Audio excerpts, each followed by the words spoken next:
Good afternoon, ghouls and goblins. I am at Laurel's House of Horror, where they are currently backstage getting prepped for the first of many 2024 off-season events, the Valentine's Day Love is Blind haunt. At the time of this shooting, we are currently 2 weeks away, by the time this video drops, significantly closer to the actual event itself on February 9th and 10th. And with the permission of the staff, I am here to showcase all the blood, sweat, and tears that have already gone into making sure that this first event is one you'll never forget. You may have noticed that I'm flying solo today. Unfortunately, Katie had a conflict and couldn't make it to the backstage shooting pre-event, but we'll be together again for the main event in just a couple of weeks. Until then, I guess I have to be charismatic enough to carry this thing on my own. Let's head to the front of the theater and get this party started. We are Tim and Katie. We do things like this. You wanted this. Okay, I feel offended now. Everybody's Don't drop it. Don't drop it. Don't. Why did you drop it? Wow! Do you want the ball? You don't want the ball. What's going on?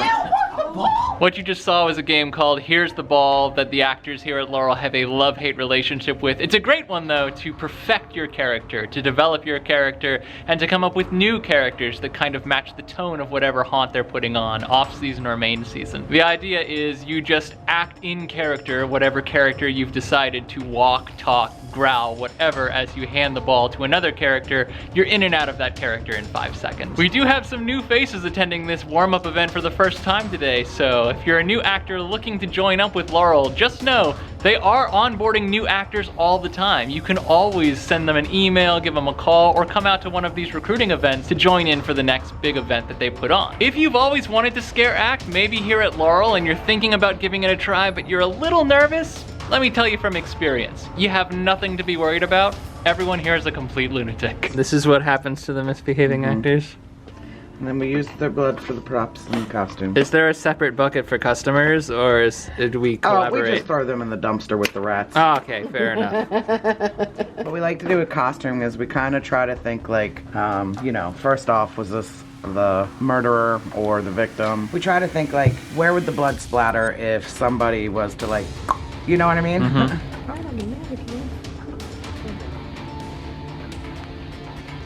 And then I like to take a little bit of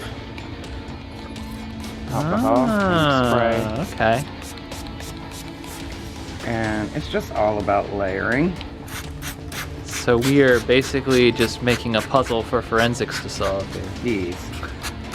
This is a new thing I've been having fun with, the permablood, is dousing it in alcohol too, because it just gives different layers of it.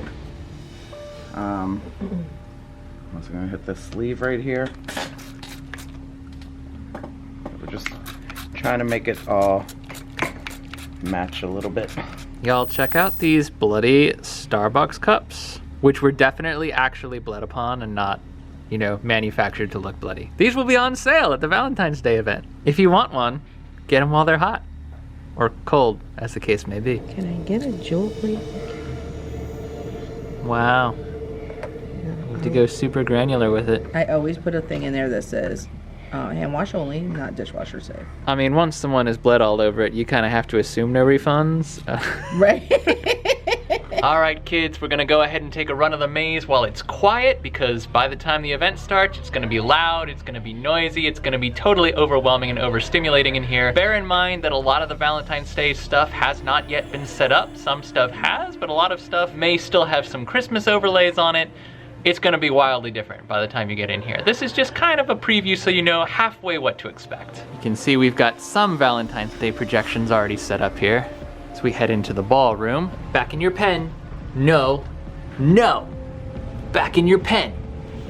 Leave everyone alone. Welcome everyone to the honeymoon suite. It's all set and ready for you. And definitely nothing terrible is gonna happen in here. I'm lying. Something terrible is going to happen in here. This is where someone was clearly getting ready for the ball and then went over to see themselves in the mirror and just did not like whatever they saw. Keep in mind as we're going through here together, I'm not gonna show you everything. You don't have a prayer of seeing everything. You're just gonna have to hope that what I am showing you is enough to prepare you for the experience. You know, as much as one can be prepared for this kind of experience. This scene in particular, I feel like I never highlight enough.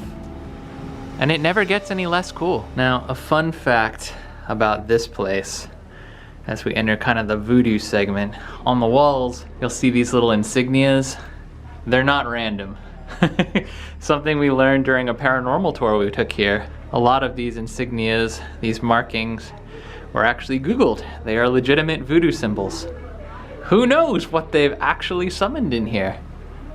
This guy probably knows. It's worth noting too that Laurel's is currently in a transformative state for their 10th season, so some of the rooms and the vignettes that we're going through right now may not be the same by main season. They may be completely gone, completely overhauled, or completely changed. What's up, Doc? Now, one of the things that makes Laurel so cool and so special among haunts is the fact that they are kind of old school. They are not reliant on animatronics. They are mostly reliant on genuine human scare actors. But every so often, you will stumble across in this maze a quality animatronic, which may twitch its toes or drop down from the ceiling or just otherwise mess with your day. Now, I could be wrong, I'm not a food scientist, but I think the popcorn may have turned. This is by far the creepiest, coolest little vignette in the whole haunt. Now, mind you, this area, known as the town, is still a little bit decorated for Christmas, and they're still working on taking some of this stuff down, so it'll be completely different by the time of Valentine's Day. But they built this entire facade,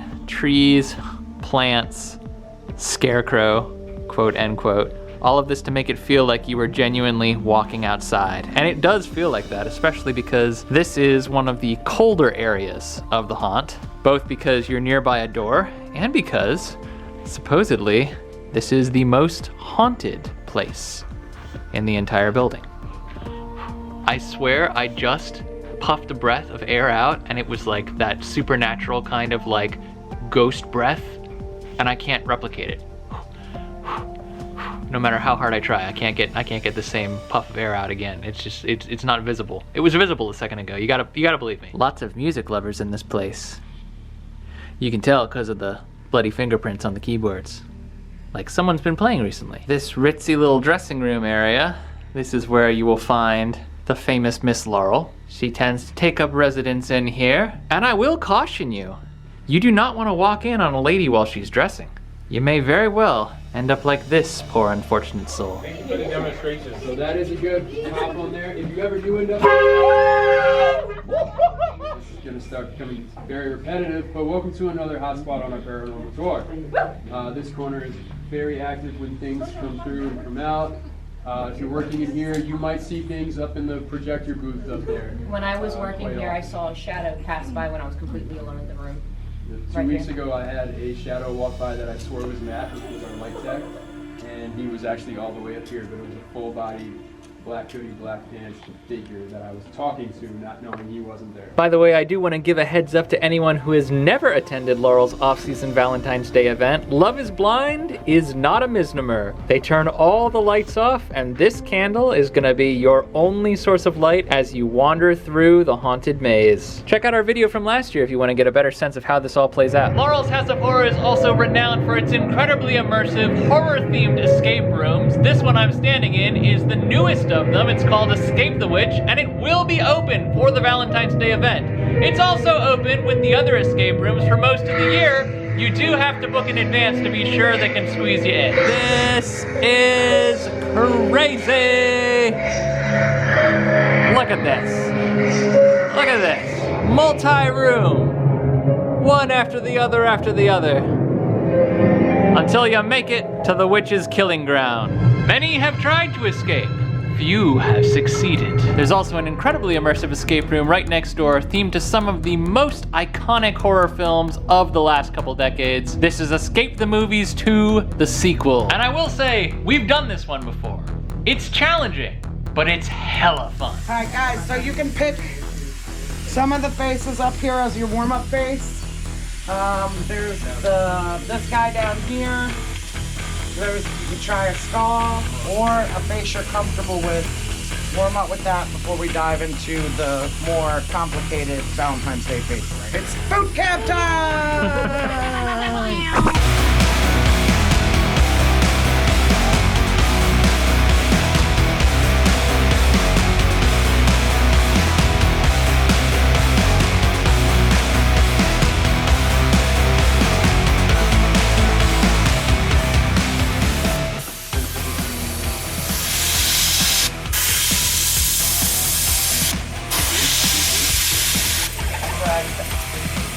This side I'm happier with. This side got a little messy. I want to do another one there, but if I'm gonna do that vampire look, I gotta warm up on these dagger strokes because them things. Yeah, and when you're doing his highlights, you can really make the makeup pop.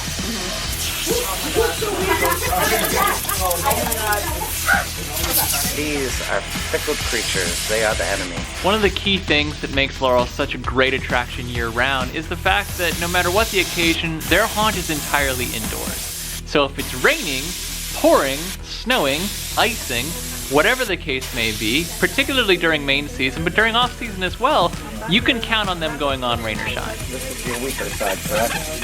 And we start with your weaker side first.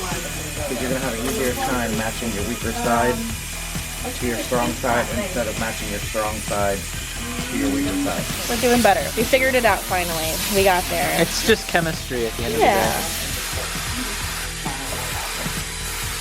In the year since we started coming to Laurel's House of Horror during their off-season and main season events, we have always known them to put on an incredible show, and this year's Love is Blind event is gonna be no different. But if you need any additional incentive to show up to 2024's event, I'm about to throw you a bone. You can save $5 on general admission tickets to Love is Blind when you check out online using the coupon code TIMANDKT. Laurel's House of Horror always puts on an amazing show. They pour so much hard work into each and every event, off-season and main season, and we cannot wait to see how Love is Blind 2024 turns out, knowing how much hard work went into it this season. February 9th and 10th, hope to see you there.